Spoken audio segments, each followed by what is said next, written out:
Então, novamente, bom dia a todos aqui presentes. Minha saudação ao Dr. Francisco Raimundo, reitor da Uniregistral, a quem agradeço o patrocínio destas nossas reuniões de atividades acadêmicas do registro sobre registros.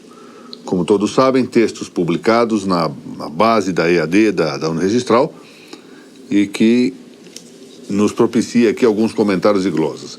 Minha saudação também ao público que nos assiste pela via eletrônica e, em particular, o testemunho do meu júbilo pelo fato de que recebi a visita de muitos dos nossos alunos e discípulos aqui do curso nessa semana que antecedeu ao concurso de acesso, no 11º concurso. Então, recebi a visita da Carolina Alice, da Thaís Castelo Branco, da Carolina Roberto, da Cláudia Rosa Medeiros, da Larice Moura, da Luciana Hardman, da Bernadette Deonero, da Thaís Camati. Ontem, vocês que não vieram para fazer exame, da Tabeliane de Curitiba, doutora Mônica Dalla Vecchia, esposa de meu estimado amigo, desembargador Fábio, e da Mariana Herrera, que eu converti em tabeliã substituta outro dia aqui numa das nossas aulas, mas na verdade é uma campanha para que ela seja tabeliã substituta. Ela é uma administradora lá do cartório. E ainda hoje vou ter a feliz oportunidade de rever duas excelentes registradoras do estado da Bahia, a Ellen e a Simone, grandes amigas também. Muito bem, vamos sortear, como de hábito ao final da aula, alguns livros. Para os que estão inscritos na base de dados da EAD e que tenham assistido a pelo menos 3 destas, hoje será a aula número 74. Vamos sortear 2 livros. Primeiro, este livro muito interessante da doutora Thalita Caldas, A Importância de Administrar Cartórios com Indicadores. E o segundo livro, essa minha palestra, Conceito e Natureza da Responsabilidade Disciplinar dos Registradores Públicos, em que, como sabem, eu procuro especialmente defender a natureza subjetiva da responsabilidade disciplinar dos registradores e também dos notários. E para aqueles que compartilharem publicamente, ou seja, com direção ao público, esta nossa palestra durante a sua apresentação, vamos sortear também outros 2 livros. Um que acaba de ser aqui editado pela ARISP, com trabalhos dos autores Ralfo Valdo de Barros Monteiro Filho e Alberto Gentil de Almeida Pedroso, juízes aqui da capital de São Paulo, e um trabalho desse meu grande amigo, que é o desembargador Vicente de Abreu Amadei, que é uma grande autoridade em matéria registral, chamado Primeiras Impressões sobre a Lei 13.465 de 2017. Essa lei merecia chamar, no tempo dos reis, nós tínhamos sempre os reis portugueses, tinha sempre uma vírgula e vinha então um aposto. Esta lei devia chamar-se Lei 13.465, vírgula, a tenebrosa. E vamos sortear também esse registro de imóveis, primeiro tomo do registro sobre registros. Queria anunciar que o segundo tomo já foi para a gráfica, capa vai sair em azul marinho, a pré-venda começou ontem, no site da Primus, que é iusnaturale.com.br, e também quero, aqui com a presença da doutora Laura Contreira Porto, entre nós, que foi uma das organizadoras, juntamente com o doutor Pedro Bragato e com o doutor Rodrigo Fernandes, do Vadimec Cartório 2018, que também está no prelo, não é isso? Tive a ocasião de coordenar esse valioso trabalho dos organizadores. Já está na pré-venda também, no mesmo lugar eletrônico, www.iusnaturale, com E no final, .com.br. Bom, aula número 74, quase terminando o tema do princípio da legalidade. Eu quero dizer, quase terminando o tomo 2 e passando já ao tomo 3. 33ª parte.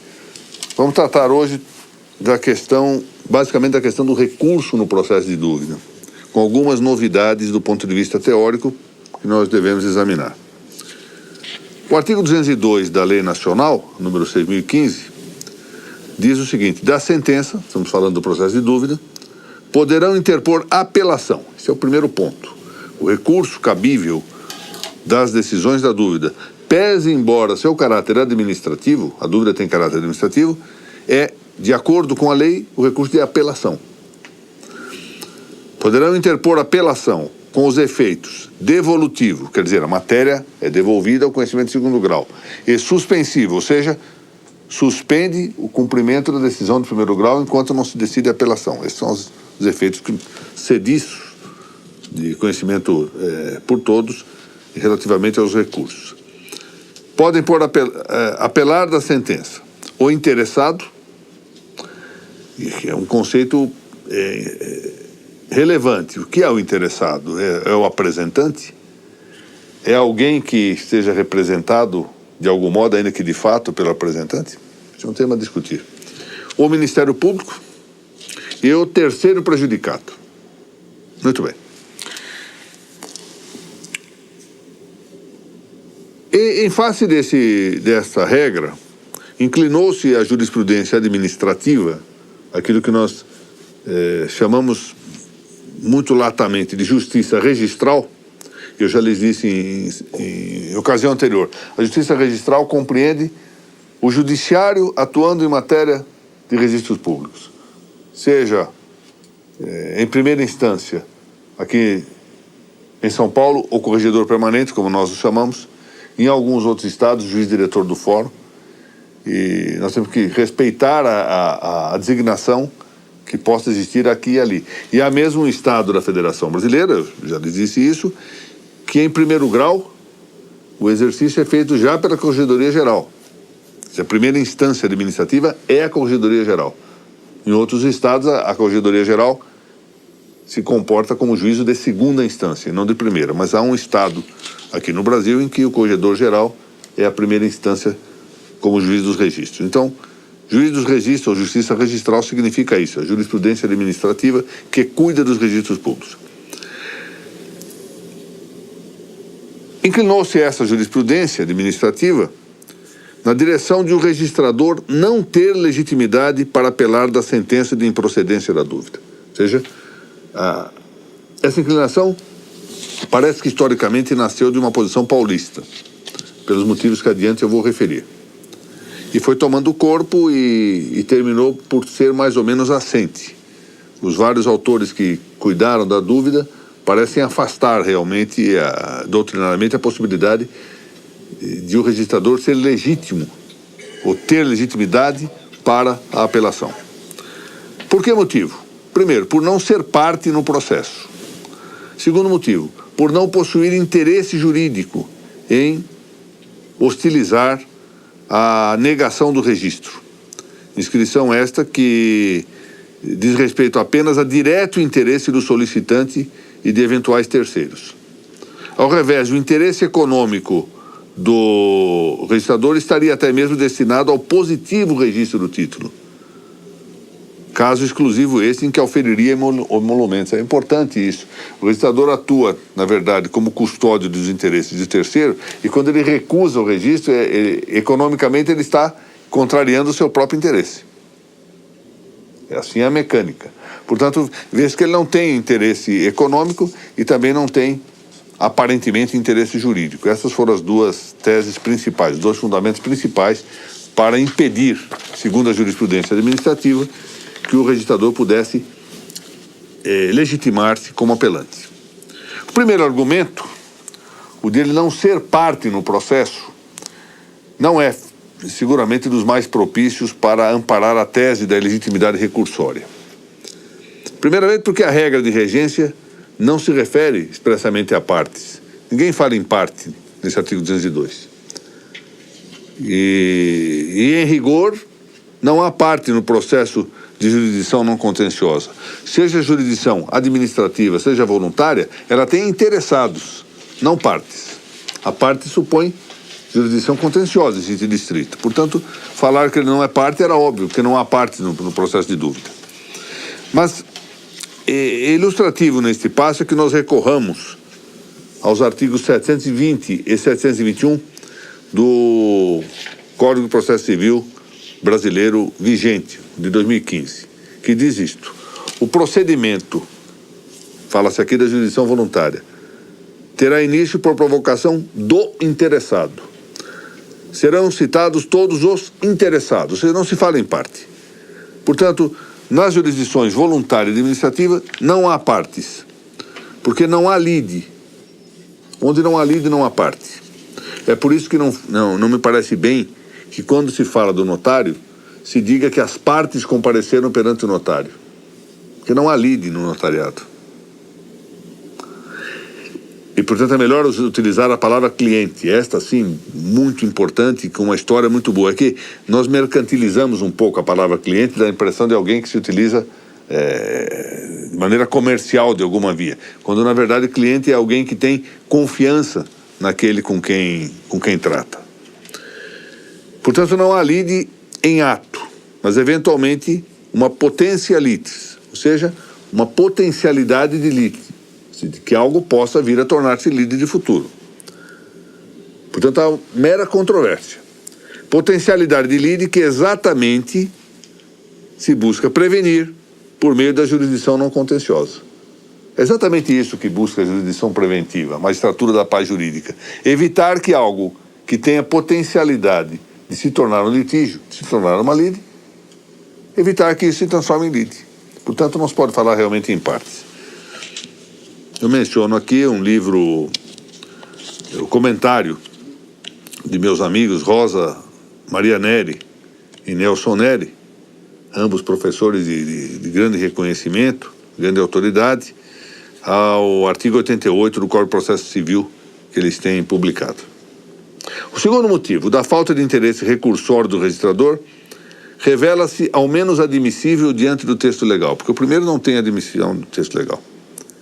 Então nós precisamos investigar que coisa é o interessado no processo de dúvida, ou pelo ângulo substantivo, que coisa é o interesse no registro buscado. Quid est? Qual é o interesse em atualizar ou não a potência do título levado à inscrição? Quem tem esse interesse e qual é ele? Ora, se de um lado é certo que o pleito é positivamente o do registro de um título que é de interesse direto do solicitante, o solicitante tem interesse direto no registro do título, é ele que diretamente, imediatamente, tem o interesse a ser consumado. De outro lado, o dissídio ou conflito registral deriva de um obstáculo que foi indicado ou desfiado no suposto interesse de todos os terceiros garantidos pelo sistema do registro. Quando o registrador se nega a registrar um título, quando ele profere um juízo negativo de registro, mal ou bem, porque nós vamos ter que ir no mérito saber se isso é pertinente ou não, mas a tese inicial, o atributo inicial é de que ele esteja em defesa de todos os terceiros. Eu não posso registrar porque isso feriria o interesse do sistema, e o sistema é protetivo de todos os terceiros. Então, esse aspecto precisa ser visto também. Há um interesse jurídico, sim, exatamente do bom cumprimento funcional. A garantia desses terceiros está moldada à defesa da legalidade, que é da competência do registrador. E é uma defesa cuja efetividade exige que o processo ele mesmo para inscrição do título, quer na exclusiva esfera, no exclusivo âmbito do registro, quer já no campo da jurisdição da dúvida, ou seja, não só enquanto o processo registral, que começa com a apresentação do título e vai até o possível registro ou sua denegação, esteja em cartório, quer adiante, quando ele vai para a fase judicial, seja formalmente contraditório. É preciso que se mantenha o contraditório. E aí há o risco interessante, se nós privarmos o registrador de poder atuar numa fase, desaparece o contraditório. Só fica o interesse expresso, manifesto e defendido do apresentante. Na prática, eu queria dizer isto, porque eu vou contar aqui um episódio antes de prosseguir na doutrina, que é muito... Eu penso que posso fazê-lo porque a sessão foi pública do Conselho. Num caso de dúvida, de recurso de dúvida aqui em São Paulo, a dúvida sobe, o processo de dúvida sobe por meio de um recurso do eminente registrador paulista, o Dr. Ricardo Narrat, do 14º Registro de Imóveis. O Corregedor-Geral de Justiça, então, hoje o nosso presidente, o desembargador Manuel Calças, não conhecia da dúvida por uma série de temas, entre os quais a da impossibilidade de o registrador recorrer. Eu, então, fiz observar que estava bem não conhecer da dúvida pela série de motivos elencados, mas não pelo fato de o registrador não poder recorrer.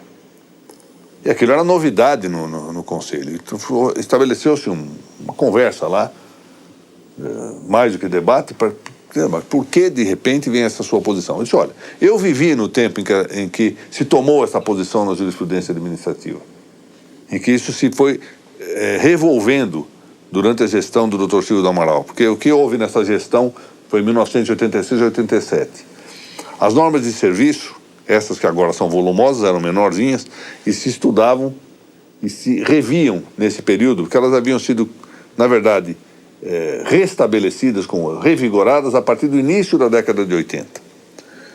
Então, o que nós fizemos no biênio 86-87 da Corregedoria Geral, a Corregedoria tinha uma equipe de correição muito interessante, né? Narciso Orlando Neto, Hélio Lobo Júnior, José Renato Nalini, Ovidio Sandoval, Renato Gomes Correia. Ou seja, era um grupo, Luiz Antônio Ambra, era um grupo muito forte. Eu estava lá começando, engatinhando lá. Mas participei de tudo isso.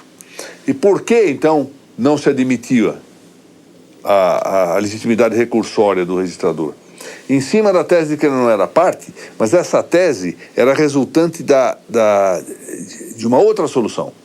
O problema é que os advogados, quando a dúvida era julgada improcedente e que se determinava o registro do título, estavam pedindo a condenação do registrador em honorários. E aquilo tornava a posição do registrador um pouco onerosa demais. Olha, ele não está atuando como parte, ele não tem interesse pessoal nisso. Aliás, ao contrário, o interesse pessoal dele é que se registre, no fundo seria isto. Então não é justo condená-lo em verba honorária.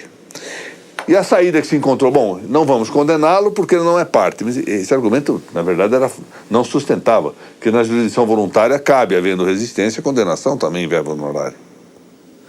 Mas essa saída foi uma decorrência do fato de que se afastava a condenação, a inflição em honorária. Eu disse, olha, isso hoje se vence com outros argumentos, e eu penso que não está escrito em lugar nenhum que o registrador não possa apelar. Mas na discussão assim, do Conselho, e frequentemente nas nossas discussões comuns, às vezes alguns argumentos práticos são mais visíveis, têm mais força do que argumentos teóricos, muito deduzidos, etc. E eu disse, olha, o que acontece é o seguinte, vamos considerar uma situação hipotética. O juiz vai para uma comarca, comarca de vara única. Ele lá tem que estudar direito civil, direito eleitoral, direito trabalhista, direito constitucional, direito administrativo, direito penal, processo civil, processo trabalhista, e vai para o direito de menores, vai embora, e direito registral. Promotor, mesma coisa. Então, quando surge um problema de registro, se o promotor e o juiz resolverem dar uma saída mais rápida, sem se dedicar muito, até porque eles não têm culpa dessa situação difícil, a solução pode ser tal que vai causar um dano ao sistema muito grande. E ninguém recorre. É muito raro que um terceiro prejudicado até saiba de que está transcorrendo o processo. Então, o ideal é que nessa altura, o registrador, que presumidamente possui um conhecimento mais especializado daquilo, possa trazer ao Conselho essa solução, essa discussão. E o Conselho, então, lamentavelmente, isso não constou da votação, porque o recurso foi julgado prejudicado. Salvo engano, eu fiz uma pequena declaração de voto e ficou como estava. Mas dizia, no próximo caso, vamos conhecer do recurso. Mas não ficou constando isso lá.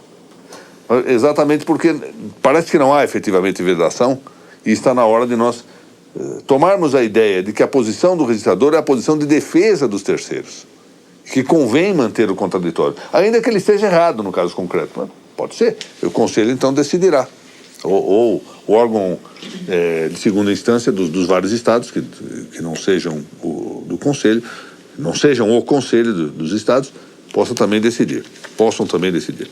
Muito bem. Essa garantia do terceiro, portanto, corresponde a um reconhecimento da importância do contraditório. Vale dizer, como está aqui no texto, que o registrador possa exercitar a tarefa de custódio dessa legalidade. O registrador é o garante da legalidade. Ele é o guardião dos registros. Ele é o defensor dos terceiros. Que é isso que se perde de vista. Aliás, tem-se muito perdido de vista essa situação. Nós vivemos um período de tal modo contaminado por materialismo, por visões economicistas, por a ideia de celeridade. A celeridade é tudo. Que desaparece a visão prudencial e desaparece a consciência. E, curiosamente, quando o registrador perde a consciência da sua função social e passa a dedicar-se, o que não é ilegítimo, mas passa a dedicar-se agora já com algum foro de legitimidade, principalmente à busca econômica, ou seja, quando ele vai perdendo o caráter liberal da sua função em proveito da função crematística, ou seja, transformando aquilo num negócio, aqui é o meu ganha-pão e não a minha função social, ele vai perdendo autoestima também. Eu tenho notado, por assim dizer, sou velho nessa história, estou desde 84 em contato com registradores, eu tenho notado isso, que alguns vão perdendo um tanto esta noção da grandeza, da dignidade da sua função, e embora não seja ilegítimo o ganho, embora não seja legítima a busca de satisfação profissional, remuneratória, não é disso que se trata, mas porque deslocam o principal da função para esse ângulo econômico.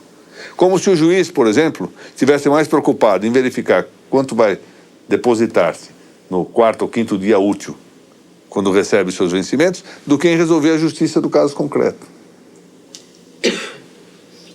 Com aquela frase, isto aqui é meio de vida e não de morte, e portanto não vamos nos sacrificar, não é isso que nós ouvimos? Então nós precisamos, na verdade, volto a dizer isso, sem prejuízo da afirmação básica de que é legítimo, é de direito natural receber a retribuição pelo serviço prestado, e clarear novamente, robustecer novamente a ideia de que nós precisamos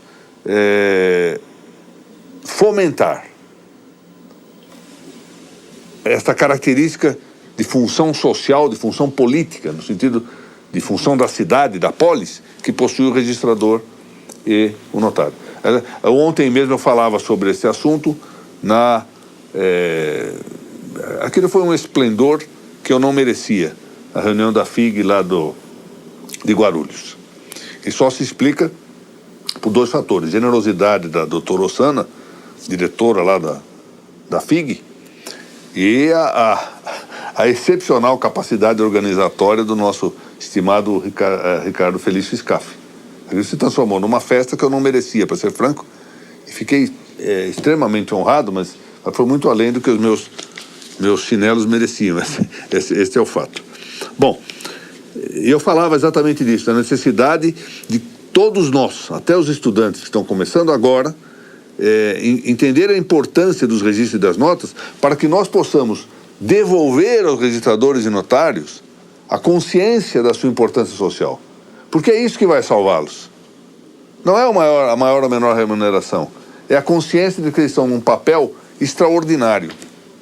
De que ter fé pública não é para qualquer um. De que poder cuidar da comunidade e defender interesses de terceiros não é para qualquer um. E isso temo que se esteja perdendo. Nesse mesmo sentido, Benito Arrunhada, célebre doutrinador contemporâneo, diz muito bem que a racionalidade da intervenção administrativa nos assuntos particulares, ou seja, a exigência de uma atuação de monopólio registral para a produção dos efeitos jurídicos de assuntos próprios do direito privado, reclama a atividade de um provedor dotado de competência territorial demarcada. E acrescentamos nós, subordinado à observância da legalidade. Notem bem, é tão grande a importância do registrador e do notário que eles têm que ter competência territorial demarcada. Porque senão seu poder seria excessivo. E a contrapartida disso é a responsabilidade no cuidado dos terceiros. É preciso que o registrador compreenda que quando ele se demarca, a mesma coisa que acontece com o juiz, né? a sua competência tem que estar limitada, porque quando ele tem uma competência limitada, quando ele se considera supremo, ele tende a competir com Deus e, em geral, levar vantagem. É a realidade. Nós estamos à vista do ativismo. Então nós precisamos demarcar essa competência. E exatamente demarcar porque a responsabilidade é muito grande. Porque os interesses, por assim dizer, façamos isso bem claro, entre aspas, por assim dizer, são sagrados.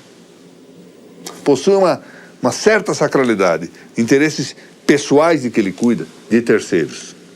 Assinale-se que os terceiros nunca, ou apenas muito raramente, estarão em condições de fato para interferir, ainda que por via contenciosa, no processo de inscrição que se desenvolve. Em geral, o terceiro não tem conhecimento de que alguém está registrando um título.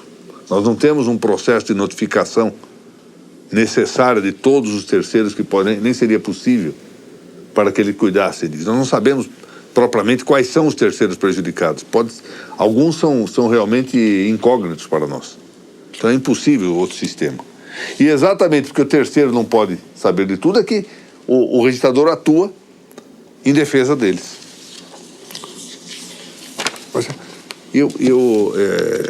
Às vezes, alguns pensam que talvez eu exagere nessas minhas posições em defesa das instituições, do registro e das notas. Mas quando eu me pego pensando muitas vezes, que grande importância tem essas instituições? E como é possível, demoro a enxergar isso, como é possível que alguém, sendo titular dessas funções, nem sempre se dê conta do relevo das atividades que exerce? Desta maneira, parece admissível, a meu ver, que também ao registrador se estenda a noção de interessado, que está prevista no artigo 202. E, pois, para mim, pode ele apelar da sentença de dúvida. Isso nós temos que ir trabalhando devagar. E, efetivamente, é um processo que deve ser mastigado, digerido doutrinalmente. Vamos ver aqui, o desembargador Fábio Dalla Vecchia, que está no Conselho da Magistratura do Tribunal de Justiça do Paraná, meu querido amigo, o desembargador Mário Jorge, corregedor-geral lá do Paraná, que já também se converteu em meu amigo, e outros desembargadores a desembargadora Márcia, que vai ser candidata agora à Corregedoria-Geral de Minas Gerais, grande amiga minha. Quem sabe esta gente toma abraço a tarefa de examinar esses pontos, ao menos examinar, meditar sobre aquilo que eu considero vantajoso do ponto de vista prático e doutrinariamente muito sustentável. Por outro lado, digamos o seguinte, há alguma tese em direito que não seja controversa? Conhecem alguma? Se conhecerem, me indiquem, por favor. Admitida a legitimidade recursal do registrador, tal admito, a apelação dele deve destinar-se à defesa dos interesses do terceiro, o interesse registral, e não ao interesse dele, registrador. Ou seja, em linha geral, o interesse é emolumentar. Ou seja, ele não pode mudar de posição e depois que o juiz diz, não, o senhor está certo, não pode registrar mesmo, ele recorre para que registre, em defesa dos interesses dos emolumentos. Não é isto. Ele tem que manter a defesa do interesse do terceiro, ou dos terceiros. Deste modo, o recurso deve apoiar-se em fundamentos, também, correspondentes aos interesses desses terceiros, sejam interesses de terceiros já determinados, singulares, sejam interesses de terceiros indeterminados, mas, por óbvio, determináveis. Queria contar aqui um incidente. Vai lá, muita gente já morreu, e particularmente a pessoa que falou em público, que eu vou lhe contar, disse isso, e eu até não faço julgamento moral a respeito desta conduta. Eu não o faço por dois motivos. Primeiro, porque nolite iudicare, não devemos julgar moralmente as pessoas. Primeiro ponto. E segundo, porque já morreu. E mors omnia solvet, ou seja, a morte solve tudo, que se acerte com Deus. Mas eu fazia parte, isto no fim da década de 80, de uma comissão de reforma da Lei de Registros Públicos. Essa comissão foi nomeada pela Consultoria Geral da República e era presidida pelo atual ministro do Supremo Tribunal Federal, Dr. Zé Celso de Melo Filho, e contava com presenças magníficas, o Gilberto Valente da Silva, Zé Roberto Ferreira Gouveia, que hoje é registrador aqui em São Paulo, o Álvaro Pinto de Arruda, e lá por baixo eu. E levamos o projeto para a discussão em um congresso do antigo Instituto de Registro Imobiliário do Brasil. Fizemos uma reunião reservada, porque o assunto estava em discussão, não queríamos ouvir atentamente o que podiam atacar ou não a respeito do que nós estávamos fazendo, quando um registrador aqui do estado de São Paulo, diga-se de passagem, muito autorizado e moralmente muito probo, é preciso que diga isso, levantou-se e disse em voz alta para todo mundo: olha, nenhuma interpretação, nenhuma regra que diminua os nossos ganhos pode ser boa. Esse critério, isso não pode ser clave de uma reforma legislativa. Por mais legítimo seja o interesse emolumentar, não pode ser isso que deva conduzir o que fazer com o registro de imóveis ou com as notas, né? Não é preciso dizer que 2 ou 3 meses depois essa comissão se dissolveu, né? A regra do artigo 15 do atual Código Brasileiro de Processo Civil, que diz: na ausência de normas que regulem processos eleitorais, trabalhistas ou administrativos, é a dúvida no processo administrativo, as disposições deste Código lhes serão aplicadas supletiva e subsidiariamente. Fortalece o entendimento que já se havia afirmado no tempo do Código anterior, o de 73, de que os atos do processo de dúvida, praticados em âmbito judicial, deviam satisfazer o requisito da capacidade postulatória. Já falei um pouco disso na aula anterior. Artigo 103 e seguintes do Código de Processo Civil 2015. Diversamente, porém, o texto de qualificação registral negativa, ou seja, o que nós chamamos de nota devolutiva aqui no Estado de São Paulo, e as razões da dúvida, não exigem a observância dessa capacidade de postulação. Ou seja, não é preciso que o advogado assine a nota devolutiva, por se tratarem de atos pré- ou antejudiciais. Na vigência do Código de Processo Civil de 73, o Código Buzaide, código anterior, portanto, a este vigente, já se havia consolidado a orientação de não se infligirem honorários advocatícios em processo de jurisdição voluntária e, além disso, de não caber, em caso de improcedência da dúvida. Eu tenho aqui o seguinte: embora consolidada essa orientação, eu sempre entendi que, se houvesse uma forte controvérsia no processo de jurisdição voluntária, cabia sim infligir honorários, apesar do que dispunha o artigo, acho que 26 do Código de 73. Mas, enfim, uma posição um tanto dissidente. Então, não cabia, segundo a consolidação jurisprudencial,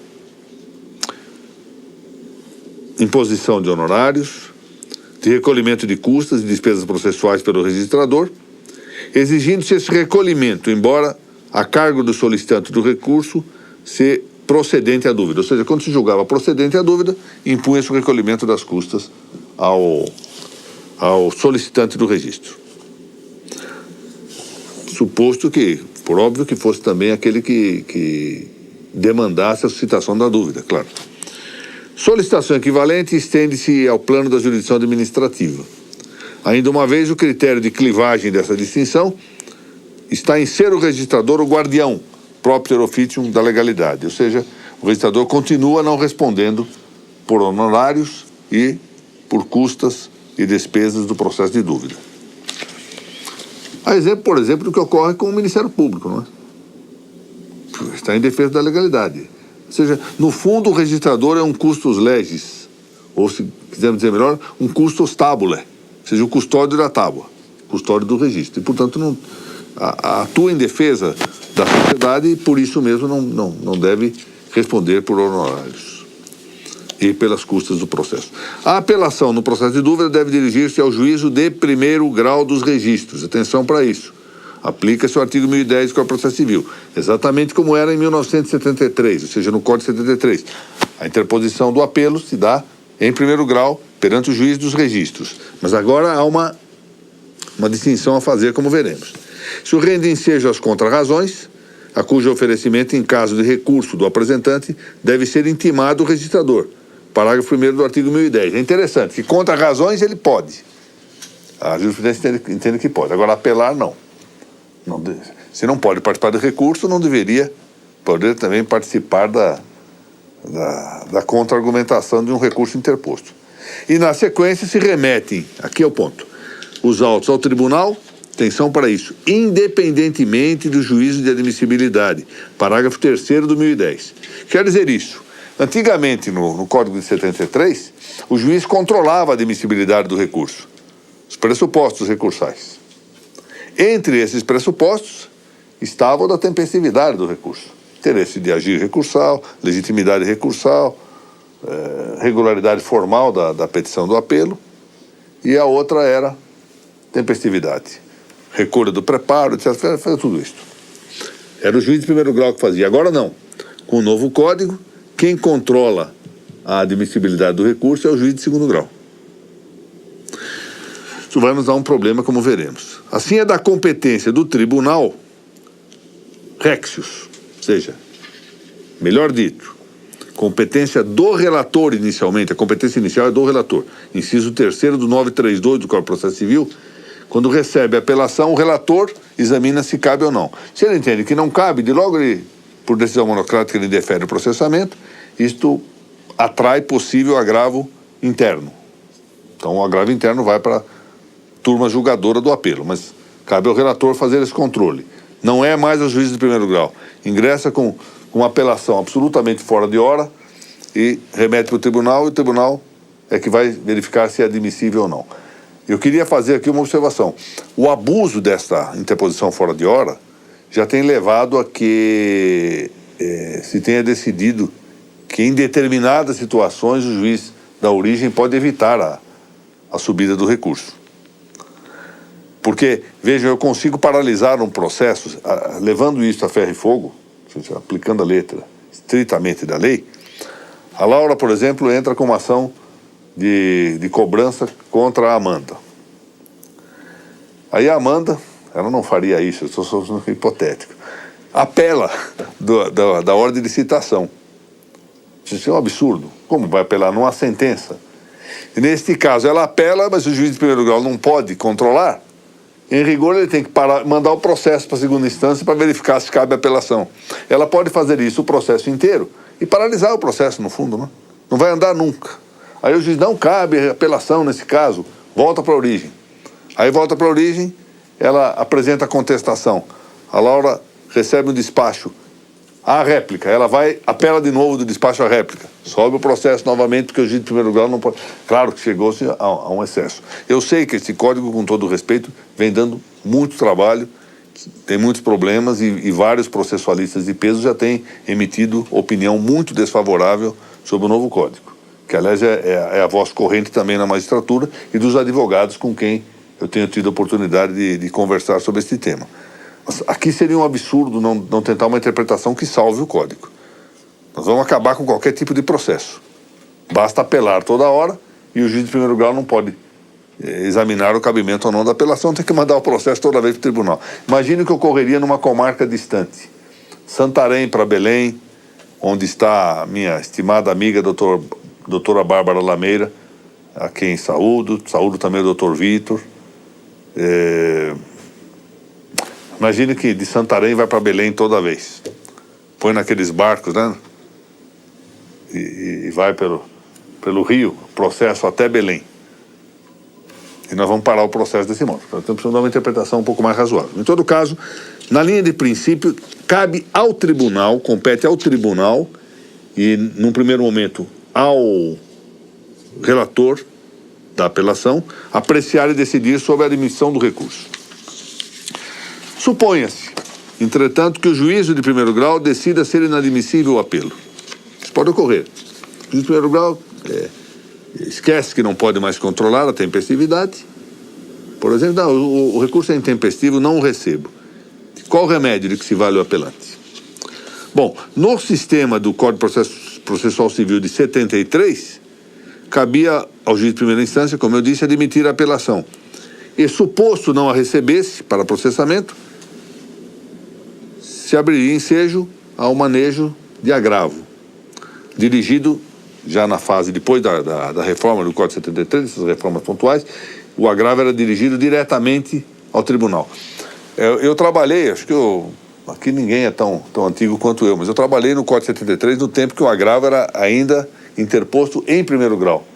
E aí cabia ao escrivão formar o instrumento, etc. Depois é que ia fazia apartado e mandava o instrumento para a segunda instância. Depois houve uma mudança e o agravo passou a ser de interposição diretamente junto ao tribunal. Muito bem. Isso era o sistema de 73. No Código de 2015, além da restrição das hipóteses de agravo, também está muito restrito realmente, em 2015 diz isso, restringe muitíssimo a pertinência do agravo, o cabimento do agravo. Por evidente, não poderia mesmo alistar entre elas o manejo recursório incidental de agravo em caso de o juiz de primeiro grau negar a admissibilidade desse recurso de apelação. Por um bom motivo, porque se ele não pode examinar a admissibilidade, não pode prever que, se ele negar, caiba o recurso de agravo. Seria absurdo isto. Então, resta saber que meio tem o advogado para fazer com que o processo chegue às mãos do tribunal. Não cabendo o agravo, portanto, que as hipóteses são estritas, de que remédio dispõe o apelante? Se o juiz de piso recusar o processamento da apelação. O quadro sugere, a meu ver, o cabimento de reclamação. Já tivemos isso em discussão na Câmara Especial do Tribunal de Justiça, e lá se admitiu que o remédio, chamemos-lo ou não de recurso, o remédio é o da reclamação. Nos termos do que dispõe o artigo 988, em seu inciso 1º do Código de 2015. De fato, diz o Código, caberá a reclamação da parte interessada ou do Ministério Público para, inciso 1º, preservar a competência do tribunal. De fato, se a competência é do tribunal e o juiz de primeiro grau é quem está decidindo esta matéria, ele usurpa a competência da corte. E a forma de fazer com que a competência da corte seja respeitada é a da reclamação, não do agravo. Nós o que fizemos no tribunal foi considerar a fungibilidade de um agravo, ou seja, a parte agravou, veio para nós e o tribunal estava conhecendo do agravo, a Câmara Especial, e eu me indispus respeitosamente, isso não é caso de agravo. Mas como é que fica? Então, converte isso em reclamação, fungibilidade dos meios impugnatórios, aqui havia razoabilidade, e vamos conhecer como reclamação. E aí a Câmara Especial entendeu que era esse mesmo caminho, e, portanto, lá se fixou um precedente que penso que espero que faça fortuna. Em todo caso, sempre remanesce a possibilidade de impetração do mandado de segurança. É possível também. Acho que uma via mais tortuosa, mas é possível. Suposto não seja a reclamação uma espécie recursal, de fato, o artigo 994 do Código de Processo Civil não alista a reclamação entre as espécies de recurso. Por isso, nós poderíamos admitir o mandado de segurança, a viabilidade do mandado de segurança.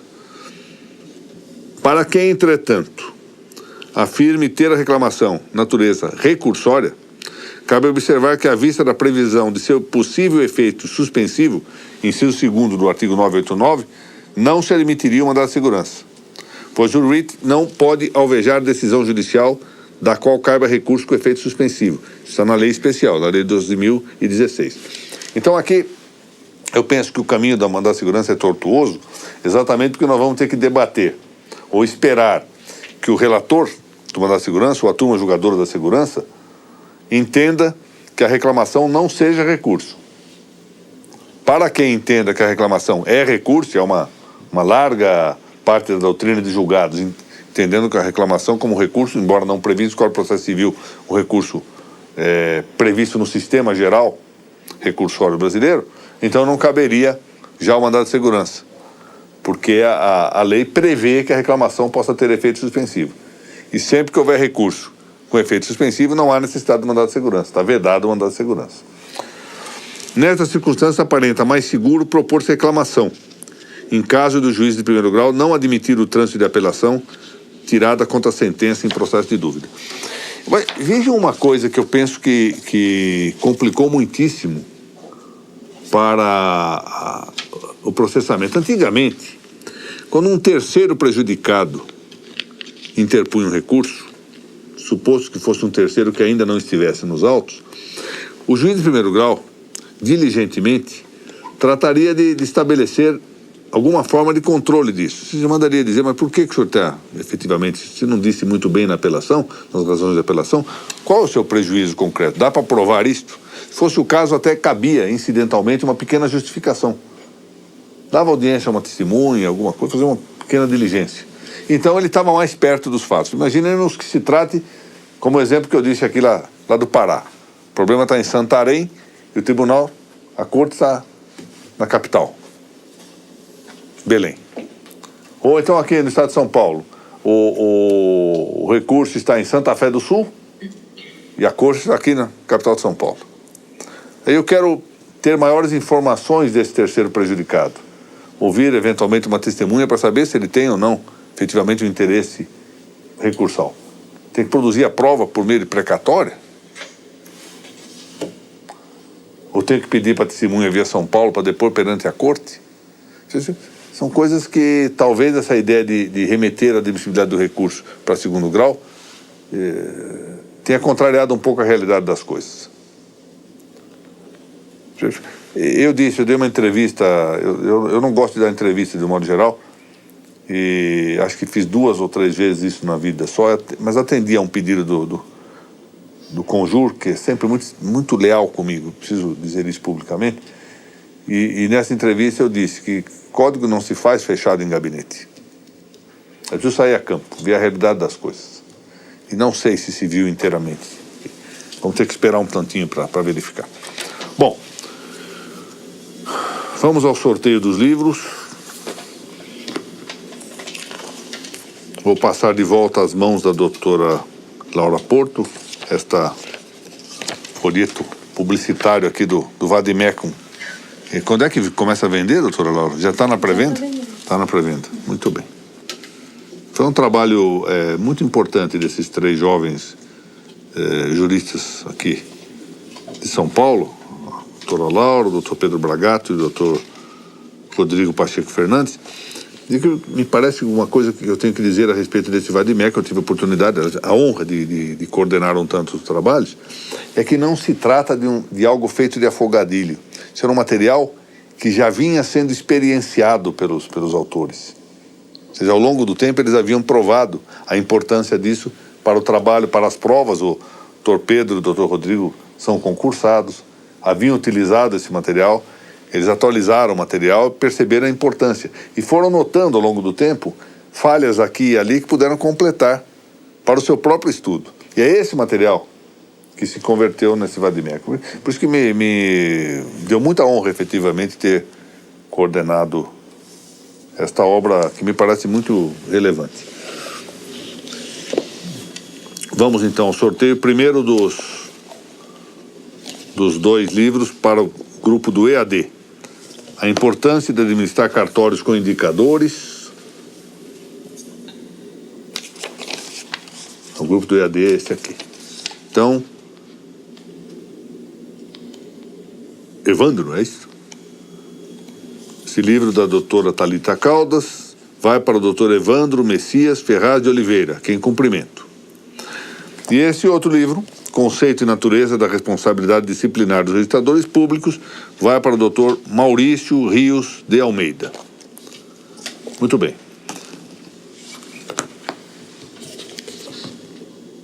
Aqui você não pode falar de ninguém sem imediatamente ver. Os 2 sorteados no compartilhamento de hoje.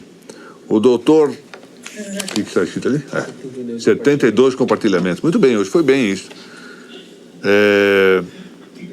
Dr. Rodrigo Pacheco Fernandes é sorteado aqui com o Registro de Imóveis Princípios, primeiro tomo. Seguramente ele já tem, mas dará de presente para alguém. Muito bem. Parabéns. E a doutora Mônica Macedo, Mônica Maria Guimarães de Macedo da Lavecchia, foi a sorteada com esse livro Primeiras Impressões sobre a Lei 13.465 de 2017. Livro do Dr. Vicente de Abreu Amadei, meu estimado amigo, Dr. Alberto Gentil de Almeida Pedroso e do Dr. Ralfo Valdo de Barros Monteiro Filho, também amigos. Eu agradeço novamente a presença de todos que aqui se encontram, sei do esforço que fazem nesse trânsito caótico dessa necrópolis que se chama São Paulo e da qual cidade eu gosto muito, é preciso que se diga, para chegar aqui. Agradeço muitíssimo. Agradeço o nosso serviço técnico, serviço de administração aí da Graziella. Mais uma vez o nosso eminente reitor, Dr. Francisco Raimundo, que tem um desvelo muito grande aqui pelas nossas atividades, e ao público que nos acompanhou pela via eletrônica. Minhas saudações especiais a Mirella, ao Adamar e ao Heitor, bem como a Ellen e a Simone, com quem espero estar ainda hoje. E minha lástima que a doutora Bárbara Lameira, que estava fazendo força para ser sorteada hoje aqui, não tenha sido. Mas não faltará oportunidade. Muito obrigado a todos.